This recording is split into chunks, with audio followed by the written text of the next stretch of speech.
I got some breaking news. Democratic Senator Dianne Feinstein has passed away at the age of 90. Now, I thought I would take today off.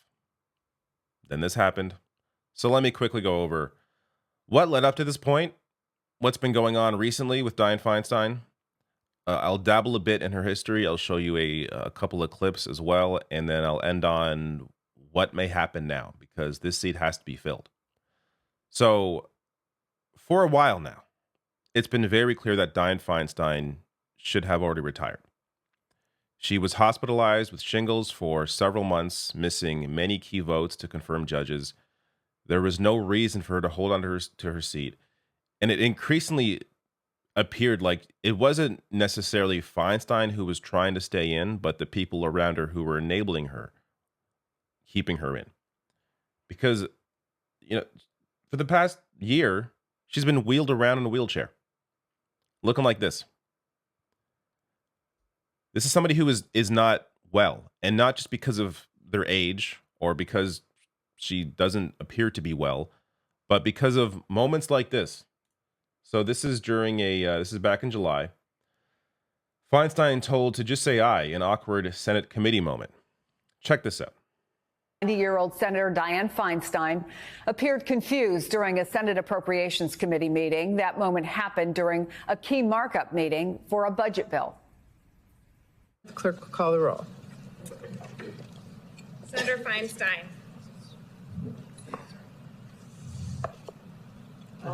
Say aye. Pardon me? Aye. Yeah. Just say I would like to support a yes vote on this. She's not supposed to be giving any speech here. This is an aye vote, and she doesn't understand that. It provides $823 billion.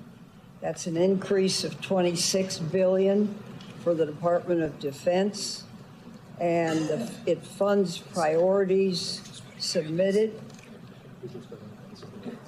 Yeah, just say aye. Okay, just Great. aye. Thank you. Senator Durbin, Senator Reid. Look, you're supposed to be a public servant. You're supposed to be, that's the job. I've said this before. If this is some corporate job, then who cares? It's, that's the corporation, the executives got to deal with that. When it's your job to serve the public and you literally can't do the job, you have to leave. This is not ageist or sexist, as we have seen claims of. This article out just 2 weeks ago. Is it sexist to want Dianne Feinstein to retire? Now, this columnist does push back on that idea, but you see quotes like this, and it's just incredible. Showing evident irritation, Pelosi told the reporter that there was a sexist double standard when it came to assessing the capability of aging politicians. Quote, Dianne comes along and then they're making such a fuss. She said, it's a guy thing. But that's the way the world is. This is not a sexist thing. People are calling for Mitch McConnell to retire. He's just had a couple of wild moments where he's completely frozen up 30 seconds each time and appearing not to know what the hell's going on. He should also retire. And there have been calls. This isn't just me saying this. There have been calls for that as well in the media, in the public. So there's no double standard here. We're looking at people who cannot do the job and saying, hey, you are supposed to be serving the public in your position. You're supposed to be doing the job. You can't do the job. You should leave. But instead, you get quotes like this. Quote, to me, it's ageist and sexist, said Republican Senator Joni Ernst. Quote, if it were a dude, would they be saying you need to step down or you need to recuse yourself from a committee? Quote, I don't know if it's age discrimination, sex discrimination, but we do know they wouldn't do it to a man, said Marsha Blackburn, Republican. I do find it funny that Republicans are coming to her defense here because they understand that it's beneficial to them if you have somebody in that spot who can't do the job. It benefits Republicans. It's been benefiting Republicans. Now, I was reading through this AP article and this stood out to me. Feinstein, the oldest sitting U.S. senator, was a passionate advocate for liberal priorities important to her state, including environmental protection. I don't know how they led with this one when this video exists. So I covered this back when it happened. This is back in early 2019.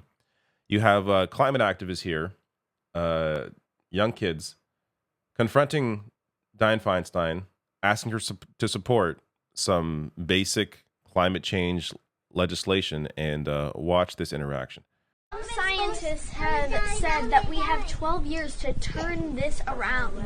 Well, it's not going to get turned around in 10 years. What we can do, Senator, if is this put doesn't get turned ourselves- around in 10 years, you're looking at the faces of the people who are going to be living with these Guess what? consequences. The government is supposed to be for the people and by the people and all You know for the what's people. interesting about this group is I've been doing this for 30 years. I know what I'm doing. You come in here and you say it has to be my way or the highway. I don't respond to that. I've gotten elected. I just ran. I was elected by almost 1 million vote plurality. And I know what I'm doing. So, maybe people should listen a little bit. The condescension is absolutely incredible. This also goes to why, like, when you get to this point and you're this disconnected from the next generation, from people who are actually going to be living on this earth for the next 50 years, get the hell out. If you don't understand that fight, if you don't understand the need to fight for people who are going to be here, then you should not be in politics. And you could really apply that to a lot of people in politics, a lot of politicians. But it definitely applies here. Now, things worth noting from her career. She was the first female mayor of San Francisco and also the first female senator from California. So, milestones there for sure. Things worth mentioning. And her most significant legislative accomplishment was early in her career, was the assault weapons ban that was signed into law under Bill Clinton, even though it was, expired 10 years later. But at the time, good piece of legislation. So there you go. What's going to happen now? Because Gavin Newsom has to appoint a replacement, and now the pressure is on for real because Feinstein's gone. He was going to wait till Feinstein was retired. Now he can't, obviously. So he has to replace Feinstein. He's let me read this piece here. Newsom had committed at one point to appointing a black woman if he got a second Senate appointment. But he recently said if Feinstein did not complete her term, he would select a caretaker rather than Barbara Lee, the only black woman who was running for Feinstein's seat. And when there were these ideas out there that, Gavin Newsom, it's important for Feinstein to retire, which I think it was true anyways. But people thought it's important for her to retire because Gavin Newsom will appoint, a progressive like Barbara Lee. There was no chance of that ever happening. Gavin Newsom talks a good game, even has some good moments. I think I saw a headline recently. He passed a wage increase for fast food workers. Good. There are some moments like that from Gavin Newsom, but he's not Bernie Sanders. Like he's very politically calculated. I think it's very clear he wants Adam Schiff to take that seat. Schiff is at best a moderate. He does not want, Barbara Lee or Katie Porter. He's not going to put Barbara Lee in there. I would be stunned if he changed his mind and did that. So it sounds like, at least as of recently speaking to him, that he's going to appoint a placeholder. But I'm not sure how you do that and that person doesn't run.